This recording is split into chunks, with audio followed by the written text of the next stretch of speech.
하나님의 말씀 보겠습니다. 룻기 1장 15절에서 18절까지 말씀입니다. 구약성경 403쪽 룻기 1장 15절에서 18절까지 우리 한 절씩 교독하겠습니다. 나오미가 또 이르되 보라 내 동서는 그의 백성과 그의 신들에게로 돌아가나니 너도 너희 동서를 따라 돌아가라 하니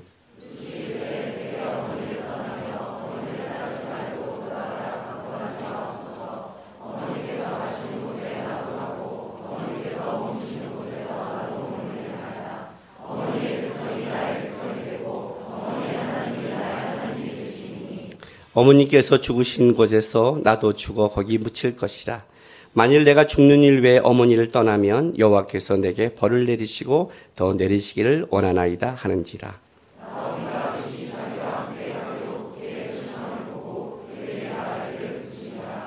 아멘. 기도하겠습니다. 아버지 하나님 감사합니다. 이 시간 또 우리가 룻기를 통해 우리가 하나님의 마음과 뜻을 배우려고 합니다. 깨닫게 해주셔서 우리도 동일하게 믿음의 삶을 살게 도와주시고 말씀이 지식이 아니라 우리 삶에서 열매 맺을 수 있도록 도와주시옵소서. 또한 이 시간에 하나님께 드린 예물을 위해서 기도합니다. 여러 가지 상황과 형편 속에 또 마음을 담아서 주 앞에 드렸습니다. 기쁘게 받아주시고 성도의 삶 속에 하나님 간섭해 주셔서 하나님께서 영육간에 채워주셔서 우리의 힘이 하나님께 있다는 것을 알고 고백할 수 있도록 성도의 삶 속에도 역사하여 주옵소서. 감사하며 예수님의 이름으로 기도했습니다. 아멘. 수사물이나 또 CSI라는 이런 이제 드라마를 보다 보면 꼭 사건이 터지죠. 사건이 터지면 가서 사건 현장을 봐요. 이제 사건 현장을 보면 이제 하나하나의 증거를 찾습니다. 우리는 흔히 제가 이제 성경 PBS 공부를 가르칠 때 요거를 꼭 처음에 예화로 사용합니다. 왜냐하면 성경도 비슷한 것 같아요. 성경도 여기 앞에 말씀이 다 있는데 하나의 흔적이 남아 있잖아요. 그죠? 근데 이 흔적 속에 하나의 사건인데, 룻기도 하나에 들어간 사건인데, 이 사건 속에 사건으로 끝나는 게 아니라 이 속에 감춰진 진실이 뭐냐는 거죠. 우리 사건 나오면 되잖아. 누가 이렇게 자살을 하면 그 사람이 죽은 거는 사건이고 왜 죽었을까? 진실은 뭘까? 그걸 이제 찾아가잖아요.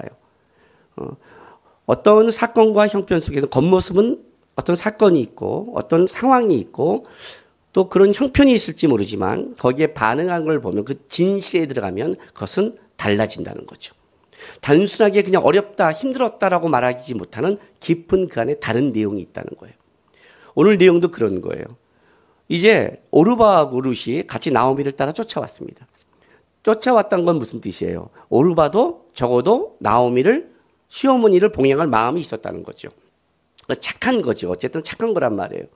남편이 죽었고 다 죽었으면 이제 고향으로 돌아간다면 그때 저는 힘듭니다. 저희 친정이 여기 있고 백성이 여기 있는데 이렇게 말해야 되는데 같이 간다는 건 어쨌든 착한 거예요. 그러나 분명히 나오미가 자기의 상황을 얘기하고 이스라엘에 돌아가서는 너희가 얼마나 어렵다는 걸 얘기한 이후에 오르바와 룻이 반응이 바뀐 거예요. 바뀌고 헤어지니까 우리가 이제 겉모습을 보기에는 어떤 모습이냐면 그래 오르바는 이스라엘에 가면 유대인들의 그 인종차별, 핍박, 상황적 어려움 사는 게 힘든 것 같으니까 다시 자기 친정인 고향으로 돌아갔구나. 그리고 룻은 쉽게 말하면 며느리인데 더 효도하는구나. 끝까지 시어머니를 진짜 남편을 사랑했나? 이런 그런 식으로 이걸 볼 수 있는데 그렇지 않다고 성경은 얘기하는 거예요. 오늘 이제 보세요. 15절에 이렇게 얘기를 해요. 나오미가 뭐라고 말하냐면 그 오르바가 떠나가는 사건을 그냥 친정으로 편하게 살기 위해서 갔다고 보지 않고 나오미가 또 이르되 보라 내 동서는 그의 백성과 그의 신들에게로 돌아가나니 라고 말을 해요. 그러니까 돌아가는 게 단순하게 친정으로 갔다. 자 봐 오르바처럼 가서 편안히 살아 하는 상황으로 얘기한 게 아니라 그가 간 그 중심에는 그의 백성과 뭐예요? 그들의 신이라는 게 있는 거예요. 굉장히 중요한 거죠, 이 표현. 그렇다면 이제 좀 이따 우리가 룻의 고백을 볼 텐데, 룻은 적어도 모압에 있는 그 자기 친정과 이 사람들을 자기의 백성과 자기의 신으로 생각하지 않았죠. 이제 그 말이 바로 그 16절에 나오잖아요. 룻이 이르되 내게 어머니를 떠나며 어머니를 따르지 말고 돌아가라. 강권하지 마옵소서. 어머니께서 가신 곳에 나도 가고 어머니께서 머무신 곳에 나도 머물겠나. 이렇게까지만 하면 뭐가 되는 거예요?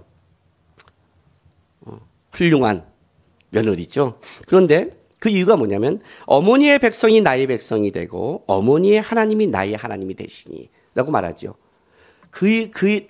오르바처럼 그의 백성과 그의 신에게로 가랬는데 룻은 뭐라고 말하냐면 나의 백성은 어머니의 백성이 나의 백성이고 어머니의 하나님이 나의 하나님이다. 그러니까 본질에 들어갔더니 달라지는 거예요. 이게 이제 출애굽기에 나오는 거예요. 출애굽기 한번 가보세요. 1장.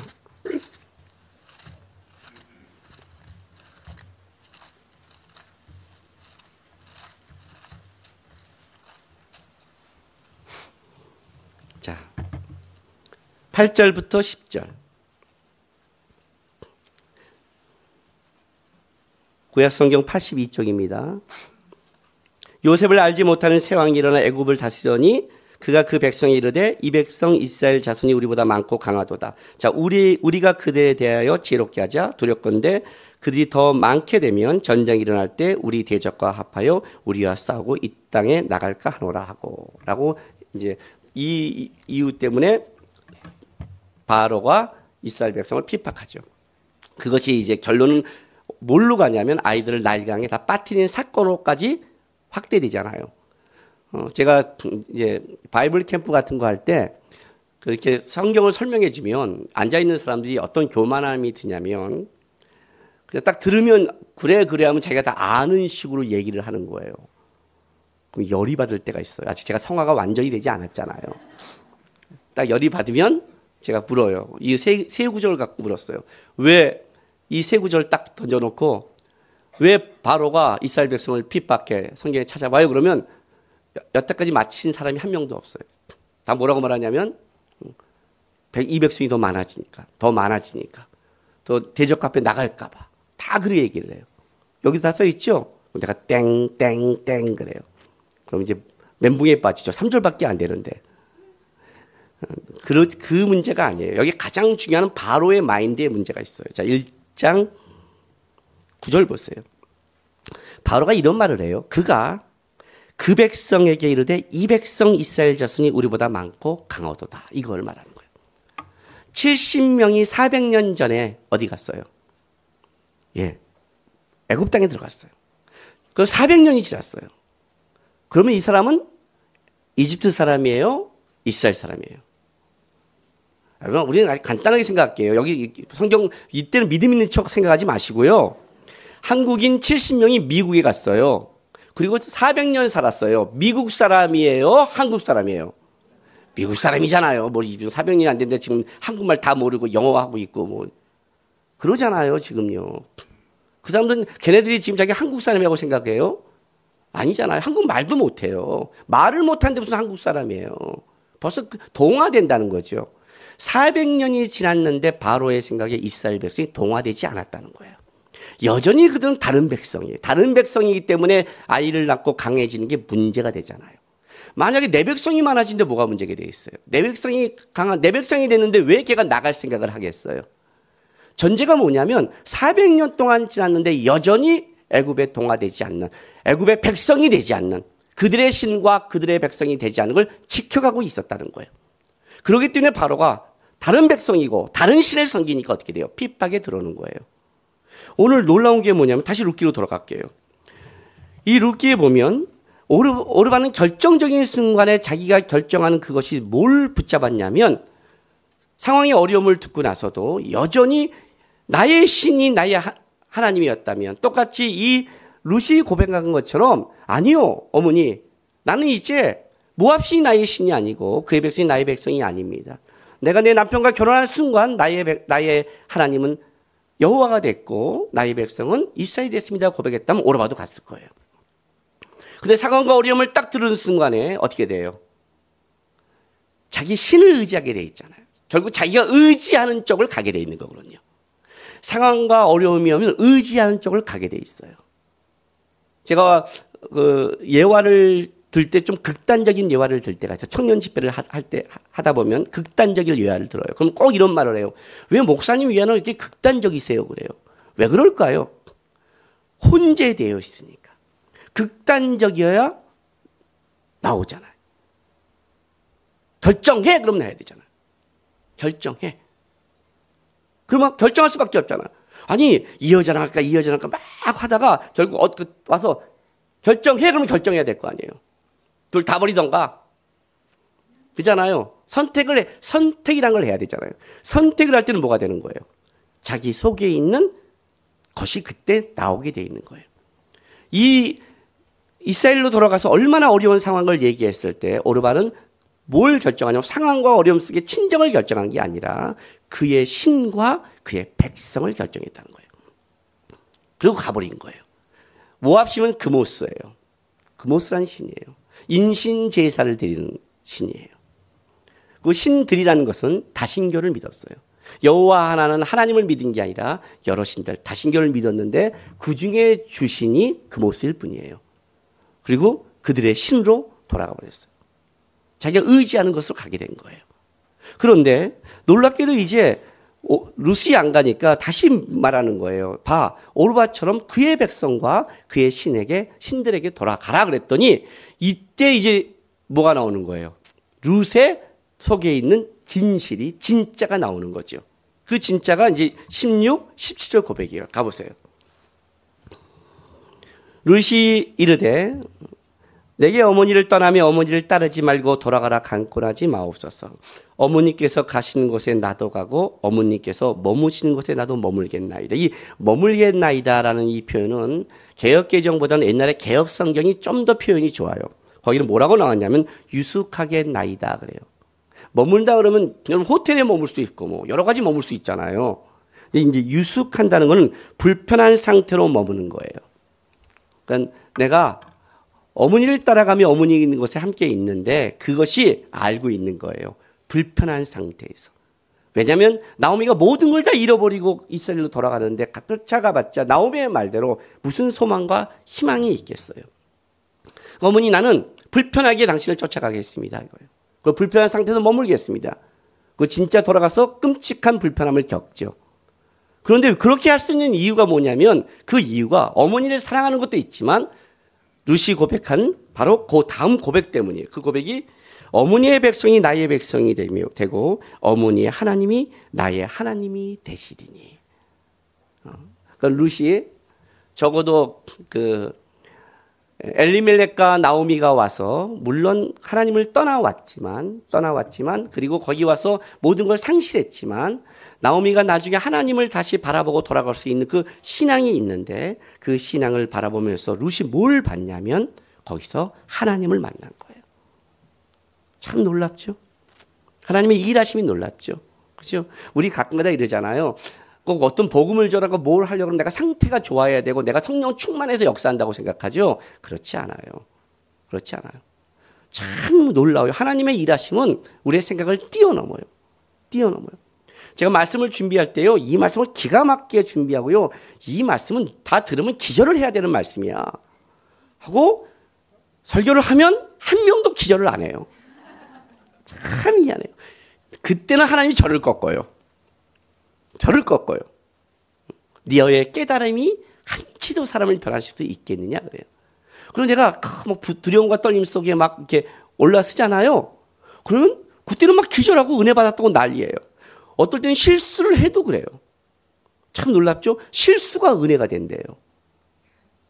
야, 우리 목사님도 실수하는구나. 은혜가 된대요. 참 은혜를 희한하게 받지만 어쨌든 하나님이 일하시면 하는 거예요. 이게 놀라운 거예요. 나오미가 모압 지방에 가서 거기서 희미하게 하나님을 바라보고 있고 떠난 것에 대한 돌아가지 못하고 있지만 그 여호와에 대한 갈망과 그 삶을 통해서 룻이 뭘 봤냐면 도대체 이 땅에 와서 살면서 왜 저렇게 갈망하고 바라봤을까를 바라보면서 거기서 누굴 발견하냐면 하나님을 만나기 시작한 거예요. 그 고백을 하는 거예요. 그 고백 속에 이제 나의 백성은 어머니입니다. 어머니의 백성이 나의 그 백성 만난 적도 없어요. 근데 웃긴 게 뭔지 아세요? 이 본문에 진짜 웃긴 게 하나 있어요. 뭘까요? 여기 한 방글라데시 사람이 한번 있다고 치세요. 난 맨날 이 방글라데시 사람 예만 들어서 방글라데시 선교사님한테 한번 근데 제가 간 선교지 중에 제일 어려운 곳은 방글라데시였으니까 그 사람이 있다고 생각해 보세요. 한국에 왔어요. 그리고 와서 베란가 우리한테 저 이제 한국 사람이 될 거예요. 한국 사람이에요, 저요. 그러면 한국 사람이에요? 이 마커스에 아주 재밌는 예배 드리러 오는 청년이 하나 있어요. 이름이 준표예요, 준표. 준표인데, 흑인이에요. 근데 한국말을 너무너무 잘해요. 그리고 자기 한국을 너무 사랑해서 자기 이름을 한국식으로 준표라고 졌어요. 왜 이름이 준표인지 모르겠어요. 제가 생각하는 이름을 져도 좀 약간 그 옛날 처음 만나서 이름을 짓는 사람이 중요한 것 같아요. 그분이 준표라고 가르쳐줬겠죠. 준표라고 졌어요. 그래갖고 와서, 나 처음에 흑인이 와서 아는 척이길래, 심장이 딱 멎었어요.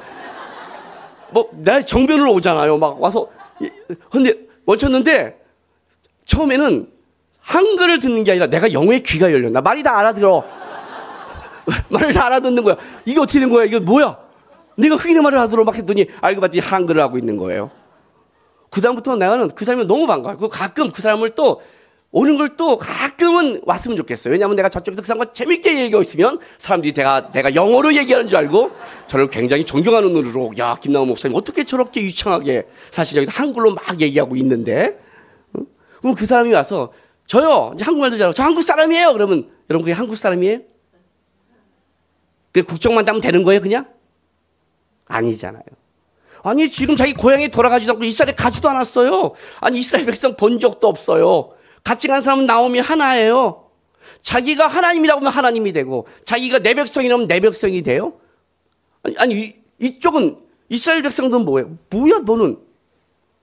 언제 우리가 인정했어? 그렇지 않아요? 이제 룻기 2장에 가면 이 문제가 사실 치열해져요. 이 문제가 치열해져요.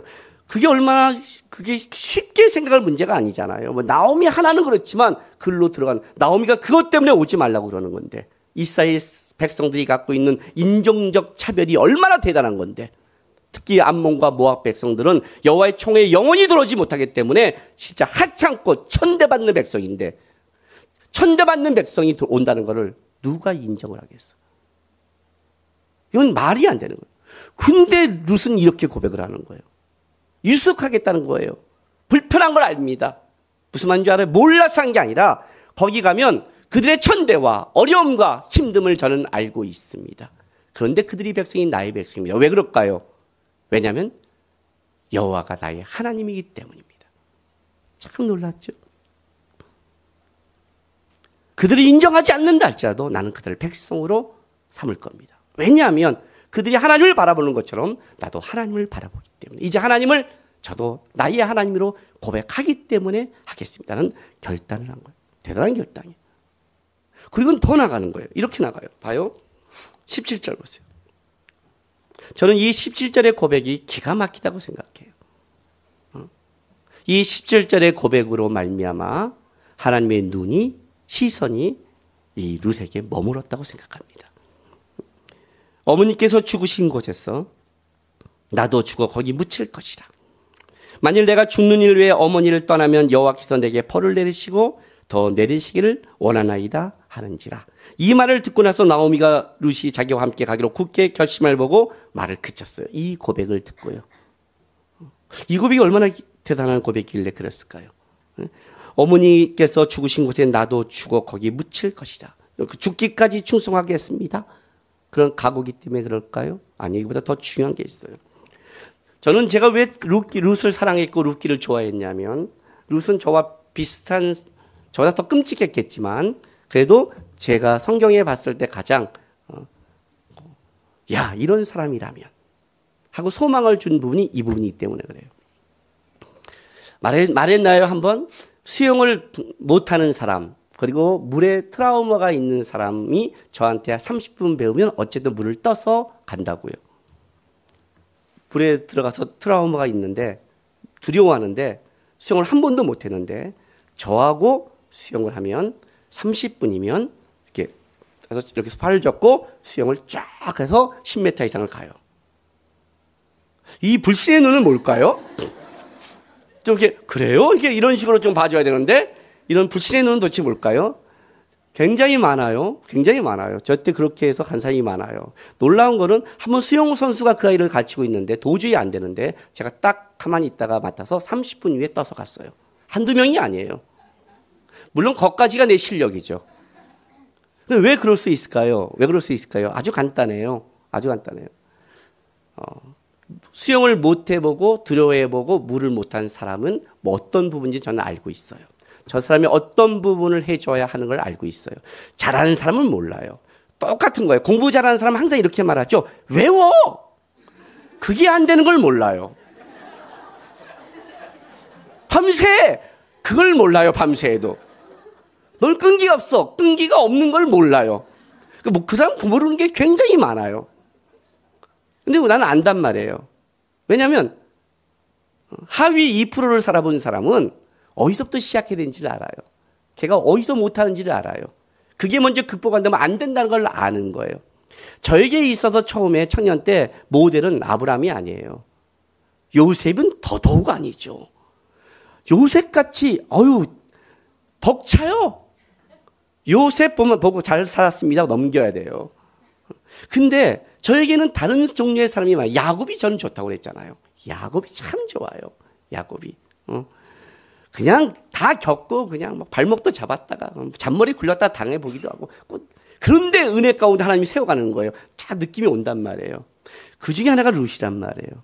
그렇죠? 불교 집안에 태어났어요. 모압 여인이에요. 아무것도 없는 과부예요. 아무것도 없는 사람이에요. 재산도 아무것도 없는 사람이에요. 어떻게 살아야 될지 몰랐어요.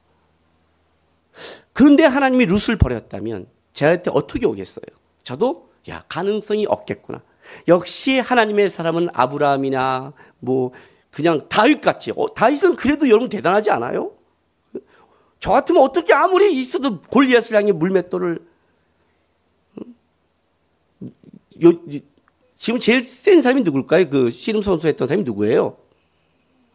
체육만한테 내가 어떻게 달려들겠어요? 아무리 그래도.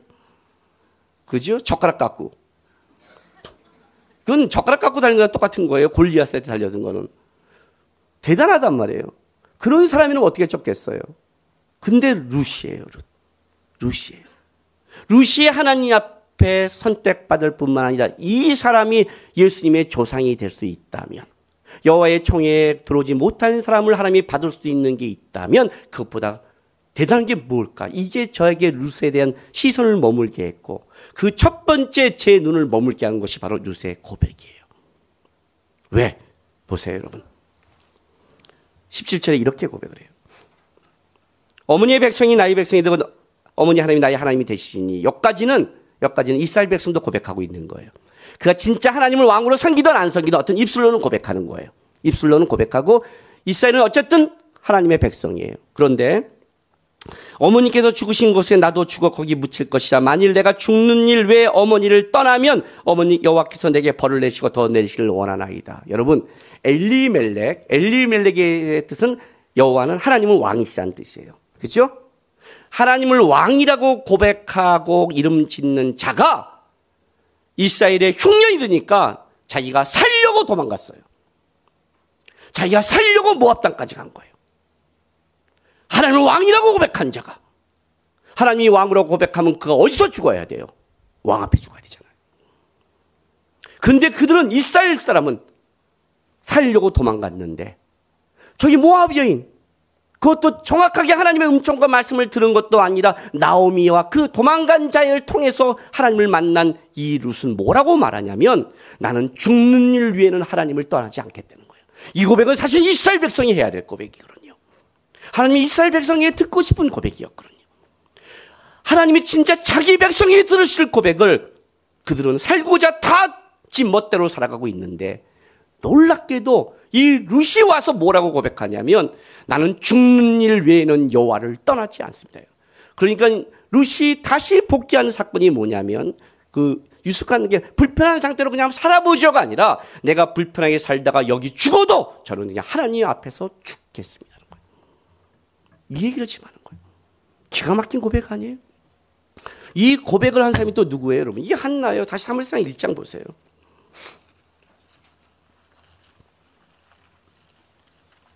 사무엘상 1장 보세요.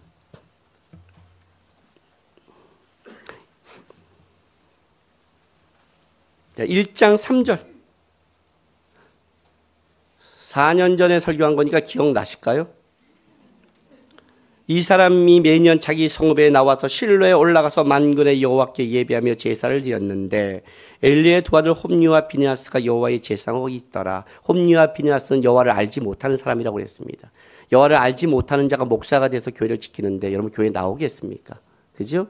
그런데 9절에서 11절 봤더니 그들이 실로에서 먹고 마신 후에 한나가 일어나니 그때 제사장 엘리는 여호와의 전 문설주 곁 의자에 앉아 있었더라. 한나가 마음이 괴로워서 여호와께 기도하고 통곡하며 소원하여 이르되 만군의 여호와여 만일 주의 여종의 고통을 돌보시고 나를 기억하사 주의 여종을 잊지 아니하시고 주의 여종에게 아들을 주시면 내가 그의 평생에 그를 여호와께 드리고 삭도를 그의 머리에 대지 아니하겠나이다. 예? 사사기는 어떤 시대가 그랬어요?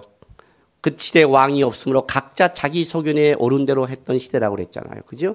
400여 년 동안 각자 자기 소견에 옳은 대로 살아갔고 하나님을 왕으로 섬기지 않는 그때 바로 한 가정 안에 어떤 고백이 있냐면 1장 3절에 만군의 여호와께 예비하며 제사했다고 했죠. 매년 만군의 여호와께. 그리고 한나의 고백도 서원하게 된 만군의 여호와여 만일 주의 여종을 돌보시면 만군의 여호와 군대의 하나님. 사실은 이것은 사사기 초기에 나와야 될 고백이라고 그랬죠. 하나님을 군대의 하나님으로 믿으면서 각자 자기가 준 땅을 진군해서 싸워서 자기 땅으로 삼아야 될 이스라엘 백성이 다 타협해버리고 어떻게 돼요? 하나님을 잊어버렸단 말이에요. 그런데 이 만군의 여호와라는 이 고백이 누구 입에서 나와요? 한나의 입에서 나오는 거예요. 하나님이 그렇게 들어야 될 고백이 한 여인이, 그것도 대단한 사건이 아닌 불임 사건, 애를 못 낳는 것, 그거마저도 하나님께 나와서 기도한 거예요. 하나님께 나와 기도하는 건 뭐라고 그랬어요? 주권자를 인정하는 거라 했죠. 기도란 주권자를 인정하는 거라고 그랬죠. 기도하지 않는 것은 주권자를 인정하지 않는 거라고 했어요. 각자 자기 손에 자기 편한 대로 살아갔었는데 하나님 앞에 나와서 만군의 여호와여 매년 하나님께 예배하고 이 한나의 이 기도를 통해 하나님이 또 시선이 머물었죠. 400년 만에 한 여인의 입에서. 모든 사람이 각자 자기 살고자 살아갔던 시대에 모압 여인 한 여인의 입을 통해서 어떤 일이 벌어졌어요? 바로 죽는 일에는 저는 떠나지 않겠습니다. 저는 하나님 앞에 죽겠습니다는 이 고백이 나온 거예요. 더 찾아볼까요? 여호수아.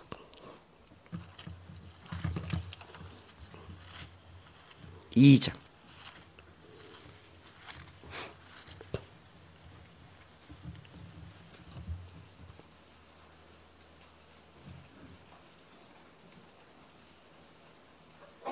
(8절부터) 제가 읽어드릴게요. 14절까지. 또 그들이 눕기 전에 라합이 지붕에 올라가서 그들에게 이르되 말하되 여호와께서 이 땅을 너희에게 주신 줄을 내가 아노라. 우리가 너희를 심히 두려고 이 땅 주민들이 다 너희 앞에서 간담이 녹나니 이는 너희가 애굽에서 나올 때 여호와께서 너희 앞에서 홍해 물을 마르게 하신 일과 너희가 요단 저쪽에 있는 아모리 사람의 두 왕 시온과 옥에 행한 일 곧 그들을 전멸시키는 우리가 들었습니다. 우리가 듣지 않고 마음이 녹았고 너희로 말미암아 사람이 정신을 잃었나니 너희 하나님 여호와는 위로는 하늘에서도 아래로는 땅에서도 하나님이시라. 그러므로 이제 청하노니 내가 너희를 선대하였은즉 너희도 내 아버지 집을 선대하도록 여호와로 내게 맹세하고 내게 징표를 내라. 그리고 나의 부모님과 나의 남녀 형제와 그들에 속한 모든 사람을 살려주어 우리 목숨을 죽음에서 건져내라. 그 사람들이 그에게 이르되 내가 우리의 이 일을 누설하지 아니하면 우리의 목숨으로 너희를 대신할 것이요 여호와께서 우리에게 이 땅을 주실 때 인자하고 진실하게 너희를 대우하리라. 라합이죠. 이제 보아스, 루시 만날 남자의 어머니죠. 라합이에요. 라합도 똑같은 고백을, 그러니까 그 이 고백을 만나게 하는 거예요. 라합은 여리고의 창녀라고 그래요. 기생이었단 말이에요. 근데 뭘 봤냐면 겪은 자보다 더 생생한 고백을 해요. 들었는데 그 하나님에 대해서요. 정탐꾼을 숨겨줘요. 정탐꾼을 숨겨주니까 여리고에서 왕을 찾았는데 숨겨주고 보내요. 왜 숨겨준지 이유를 설명하는 거예요. 여러분 우리가 흔히 말할 때 거짓말을 하지 말할 때 이것이 거짓말로 한다면 안 된다고 그랬죠. 그렇죠? 거짓말이 아니에요. 사실은 거짓말을 했죠. 위에 있는데. 근데 우리가 정직이라고 말할 때는 솔직하게 모든 걸 말한다가 정직이 아니라고 그랬어요. 여기서 가장 중요한 표현은 뭐냐면 라합이 누구 편에 섰는가의 싸움이었다고 그랬어요. 이거는 우리 일제시대 때 만약 독립군이 우리 집에 와서 다락방에 숨겼는데 일본 순사가 쫓아왔고 독립군 들어갔지? 봤어? 그랬더니 예 봤습니다. 여기 있어요. 이거는 아니라고 그랬죠. 이걸 정직이 아니라고 했죠. 얘 들어왔는데 저로 나갔어 이래야 되죠. 그게 거짓말이에요? 아니죠. 나는 독립군 편이라는 거죠. 나는 대한민국 편이라는 거죠. 나는 너희 편이 아니니까 너한테 내가 모든 걸 말할 필요가 없다는 거죠. 그 얘기를 하는 거란 말이에요. 라합이 누구 편에 섰느냐? 하나님 편에 섰다는 거예요. 룻이 누구 편에 섰느냐? 하나님 편에 섰다는 거예요. 한나가 누구 편에 섰느냐? 하나님 편에 섰다는 거예요. 그 얘기를 하는 거예요, 지금요. 고백을 넘어서서 이 고백은 나는 하나님 편에 살겠다는 거예요. 모두가 하나님 편이 아니라 자기가 원하는 편에 자기의 각자 소견에 자기가 붙잡는 대로 자기가 경험하고 자기가 바라는 신을 쫓아가는 그 시대에 룻은 죽는 일 위해 저는 하나님 편에서 떠나지 않겠습니다. 그 고백을 한 거예요. 여기에 하나님의 시선이 머무는 거예요. 여기에 하나님이 머무는 거예요. 우리 최성호 선교사님이요. 전도사 때 일이었어요. 오늘 우리 최성호 선교사님 오셨는데 마침 내가 예화를 준비했는데 왔어요. 이제 교회에서 아이들과 성경학교 수련회를 하고 있는데 와서 저한테 이제 기가 막히듯이 얘기를 하는 거예요. 한 해가 이 연예인 사진을 갖고 다니는데 유명한 사람이에요. 말하면 여러분 다 그 당시 까무로 칠 맞고 유명한 사람이에요. 그래갖고 수련회 중에 연예인 사진을 심장이 갖고 다녀서 그걸 뺏었대요. 갖고 와 그랬더니 거기에 이게 뭐 얘를 하고 이제 뭐라고 그랬더니 걔가 눈을 동그랗게 뜨고 이렇게 말하더래요. 전사님 저한테 사과하세요. 뭐? 사과하세요. 왜? 그랬더니 제가 그렇게 좋아하고 존경하는 이 연예인을 함부로 얘기했다고. 빨리 저한테 사과하세요. 그래요. 기가 막힌 듯이 저한테 얘기를 해요. 그리고 내가 그걸 가만히 놔뒀어. 눈을 팍 찔러버리니까 혀를 당겨버리지? 내가 그랬어요. 이게 미쳤나? 걔한테 가서 이렇게 전해 그랬어요. 그래? 너는 네가 좋아하는 이 연예인 때문에 그렇게 이 연예인을 그렇게 얘기하는 게 억울해서 나한테 얘기했니? 그럼 너는 예수님이 모독당할 때 예수님에 대해서 사람들이 말할 때 너는 어땠니? 눈물 흘려봤니? 그래 내가 잘 살아서 예수님 모독받지 않게 해야지라고 결심한 적 있니? 그래서 얘기하라고 했어요. 강남에 있는 어떤 교회에 가서 청소년 설교를 해달래서 갔어요. 그 당시 어떤 연예인이 막 결혼 전에 뭐 동거가 어떻겠느냐, 계약 결혼 어떻냐 얘기해서 말도 안 된다고 제가 설교했더니 그 다음날 그 교회 회장이 수련을 안 나왔어요. 회장이 책임도 없는 회장이 안 나서 물었어요. 회장이 왜 안 나왔어요? 했더니 자기가 존경하고 좋아하는 연예인을 전도사님이 함부로 했다고 설교를 안 듣겠다고 안 나왔어요.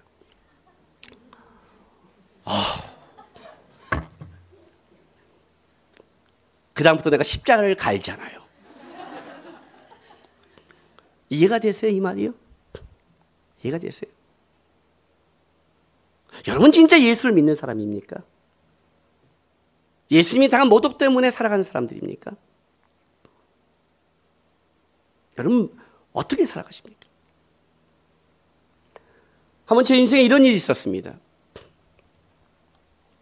가슴에 간직하고 예언을 안 하려고 했는데 하기로 했어요. 요님은 천국 가서 받을 상으로 삼았는데 한 30번 했기 때문에 풀기로 작정을 했습니다. 제가 한 번 풀면 여러 번 풀 겁니다. 이제 기관장 먹힐 정도로. 제가 과천 위에 문원동이라는 동네가 있습니다. 거기서 과천에서 차가 이렇게 돌아서 올라가야 되는 아주 구석지에 있는 동네인데 과천에서 걸어가려면 두세 정거장을 걸어가야 되는 이렇게 산골에 있는 마을입니다. 거기 살 텐데 지하철이 사당까지밖에 안 들어갔어요. 그러니까 사당에서 딱 내리면 그 당시 어떻게 되냐면 너무 교회 늦으면 1,000원씩 내고 머리당 한 사람당 1,000원씩 내고 합승을 하는 거예요. 그럼 과천에 내려주고 마지막에 저 위에 내려주는 거예요. 저를 내려주는 거예요. 그렇게 갔어요. 그때는 이제 기본 택시 요금을 안 받고 딱 꺾고 해요. 어느 날 제가 그 택시를 타기로 딱 작정할 때는 어떻게 가야 되냐면 무조건 빨리 가서 운전사 옆자리에 앉아야 돼요. 왜냐면 막 술 먹고 타는 사람도 있기 때문에 그렇게 가야 돼요. 가서 앞자리에 딱 앉았어요. 그래서 좀 이따 뒤에 한 사람이 타고 두 사람이 친구가 같이 탔어요. 그리고 이제 한 사람 내려주고 가서 바로 우리 밑에 두 사람 내려주고 날 내려주고 두 사람이 딱 내렸는데 이 사람이 두 사람이 1,000원만 내는 거예요.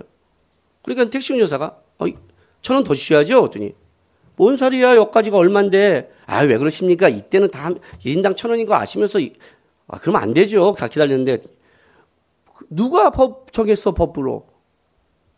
말이 안 되지. 여기는 원래 기본이 당신들이 한 거 아니야. 말이 안 돼. 아야 다 이건 이렇게 하고 있는데 왜 그러세요? 아 나 정확한 사람이야. 나 교회 다녀. 알아? 나는 정확하게 살아. 하고 딱 주고 가버렸어요. 그리고 이제 차가 올라가는데 나는 여태까지 우리 예수님이 여기 그렇게 걸쭉하게 그렇게 많이 짧은 시간에 무지하게 듣는 건 처음 봤어요. 올라가면서 이거 욕을 하는데 진짜 예수쟁이부터 예수부터 시작했고 진짜 그 시간은 저한테 완전히 그냥 따다다다다다 소리 나는데 옆에 내가 있으니까 분이 안 되잖아요. 막 푸는 거예요. 그리고 집 앞에 딱 섰어요. 근데 저는 그 당시에 차비가 없어요. 걸어 다닐 때거든요. 아주 가난할 때였어요. 저에게 1,000원은 굉장히 중요했거든요. 올라가서 기도하는 거예요. 내 주머니에 2,000원이 있었거든요. 딱 해서 아저씨한테 아저씨 택시비요 1,000원을 딱 주고 그 다음에 또 1,000원을 줬어요. 그랬더니 그 아저씨가 이거 뭐예요? 어떻게? 아까 그 사람 거예요. 그랬더니 왜 청년이 그걸 줘? 안 돼 괜찮아 어디? 아니야 아저씨 받으셔야 돼요. 어디? 왜 청년이? 왜냐하면 제가 교회를 다녀서 그래요. 그랬더니 아저씨가 얼굴이 딱 멎은 거예요. 그래도 아니에요 아저씨. 예수님이 그런 분이 아닌데 우리가 잘못해요. 우리가 잘못 살았어요. 그래서 제가 사과드릴게요. 사과드릴 테니까 아저씨 용서하시고 마음 푸시고 그리고 가셨으면 좋겠어요. 아저씨가 한 욕이 있으니까 미안해. 그리고 받으시고 갔어요. 그리고 갔어요. 아마 내 인생 속에 가장 하나님 앞에 칭찬받을 일 중에 하나라고 저는 생각을 해요. 근데 저는 1,000원도 귀했을 뿐 아니라 그 속에 그 안티를 뺐잖아요. 여러분 누구 편입니까? 여러분 세상 속에 누구 편입니까? 돈의 편입니까? 여러분의 이익의 편입니까? 진짜 여러분 하나님 살아계십니까? 하나님에서 하나님 편들려고 살려고 노력하십니까? 하나님 앞에서 조심하려고 노력하십니까? 진짜 하나님이 살아계신 것 같이 살려고 노력하십니까? 실수하고 실패해도 룻처럼 나는 하나님 따라가고 하나님 백성 섬기고 하나님과 함께 가고 하나님이 말하고 죽겠습니다는 그 고백과 신앙이 있습니까? 여러분의 말과 행동 속에 하나님이 시선이 머물 만한 삶이 있습니까? 그걸 보라는 거예요. 이게 룻이었다는 거예요. 우리 하람이가요 얼마 전에 한 그 학교 레포트에 보고를 했는데 그 말을 딱 듣고 나서 처음에는 좋았다가 집에 가서 곰곰이 기도하며 생각하는데 마음이 별로 그렇게 안 좋아졌어요. 그게 뭐냐면 자기가 학교에 보고한 건데 50대가 여자가 행복한 게 뭐냐예요. 50대 여자가 행복한 거는 남편 간의 관계와 아이들의 관계가 좋아야만이 50대 여자는 행복하대요. 갱년기를 지나면. 50대 여자가 행복하지 않아? 그러면 이제 그건 무조건 남편의 관계와 안 좋고 자녀의 관계인 거예요. 그래서 놀라운 게 뭐냐면 애들이 다 떠나면 다시 신혼의 분위기로 간대요. 그 부부의 행복도가 증가한대요. 우리는 빨리 떠나보려고 지금 계획하고 있어요. 그래서요. 근데 남자는 50대 남자는 어떻게 행복을 느끼냐면 자기가 원하고 추구한 일에 어떤 성공을 거둘 때 그렇다고 합니다. 그리고 근데 우리를 딱 쳐다봤어요. 근데 우리 사람과 나와 관계 좋죠. 우리 아이들과 관계하면서 우리 하나님한테 그랬어요. 너만 잘하면 되는구나 하면서 하준이는 사라졌고 너만 잘하면 우리 집 관계는 치고겠구나 알았지? 막 이러면서 하면서 또 저를 바라보면 어쨌든 남들이 볼 때 제가 살아온 삶 속에 제가 원하는 일을 이뤘다고 성공했다고 말할 수 있겠죠? 눈빛을 보니까 이걸 강하게 밀어붙여야 될지. 어쨌든 목사로서 책도 써냈고 유명도 해줬고 어쨌든 뭐 교회도 잔정됐고 내가 원하는 일 하고 있고 그렇잖아요. 그죠? 집에 가서 우리 집은 행복한가라고 집에 가서 딱 기도하는데 아닌 거예요. 여러분 제가 그렇게 청년 때 고생하고 산 거를 여러분이 얼마큼 알까요? 여러분 잘 몰라요. 제가 여러분에게 얘기한 거는 반도 얘기를 못했어요. 저는 진짜 끔찍하게 살았어요. 제가 여기서 목사로서 이 정도 인정받으려고 그렇게 살았다고, 그게 행복이라고요? 이것 때문에? 목사가 유명해지면 행복이고 책 쓰면 행복이고 교회가 안정되고 먹고 살만하면 그게 목사의 행복일까요? 아니요. 그렇지 않아요, 여러분. 하나님은 아니에요. 안 그래요, 여러분? 내가 요즘 행복할 것 같아요? 안 그래요. 유명해지니까 씹는 사람도 많아요. 성도가 많으니까 내 마음 이해하지 못하는 사람도 더 많아요. 앞으로 더 많을 거예요. 저 행복했어요. 학원에 있을 때. 전교인 순회자 가자 그러면 100%가 가요. 전교인 순회를 100%가 가요. 예배 100% 참석해요. 어느 교회가 예배를 100% 참석하겠어요? 10명 100% 참석해요. 제가 조금만 힘들면 목사님하고 달려오고요. 제가 실수해도 목사님 걱정 말아요. 우리가 기도하고 있어라고 제 편을 들어줬어요.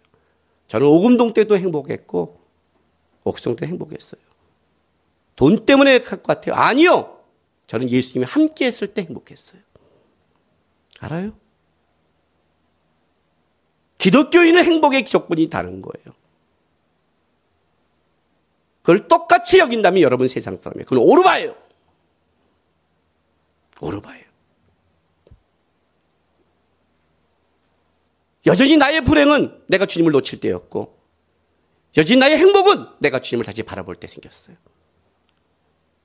내가 아무리 잘 돼도 내가 주님 놓쳤을 때는 허무했고 아무리 환난과 어려움이 있어도 주님을 붙잡고 살아갈 때는 그 안에서 기쁨을 누렸고 나와 함께하는 하나님을 바라봤고 날 통해 만드시는 소망을 갖고 살았어요.